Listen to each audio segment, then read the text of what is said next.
కోరల పౌర్ణమి 4 December 2025 విశిష్టత నైవేద్యం పురాణాల ప్రకారం చిత్రగుప్తుడి సోదరి కోరల పేరు మీద ఈ పౌర్ణమిని జరుపుకుంటారు. మార్గశిర మాసంలో వచ్చే ఈ పౌర్ణమిని కోరల పౌర్ణమి అంటారు. ఈ రోజు కోరల అమ్మవారిని పూజిస్తారు కనుక కోరల పౌర్ణమి అని పేరు వచ్చింది. కోరల అమ్మవారు సాక్షాత్తు చిత్రగుప్తుడి సోదరి.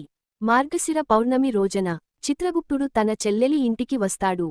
అన్నయ్య చిత్రగుప్తుడు ఇంటికి రావటంతో చెల్లెలు కోరల ఆనందంతో ఘనంగా విందును ఏర్పాటు చేస్తుంది. చిత్రగుప్తుడు చెల్లెలిని ఆశీర్వదిస్తూ మార్గశిర పౌర్ణమి రోజు ఎవరైతే కోరలను పూజిస్తారో వారికి నరక బాధలు అపమృత్యు భయం ఉండదని కోరలకు చిత్రగుప్తుడు వరం ఇస్తాడు. నైవేద్యం కోరలమ్మకు మినప రొట్టెను నైవేద్యంగా సమర్పించాలి. మార్గశిర పార్వమి సాయంత్రం మినప రొట్టె తయారుచేసి చిన్న ముక్కను కోరికి కుక్కలకు వేయాలి.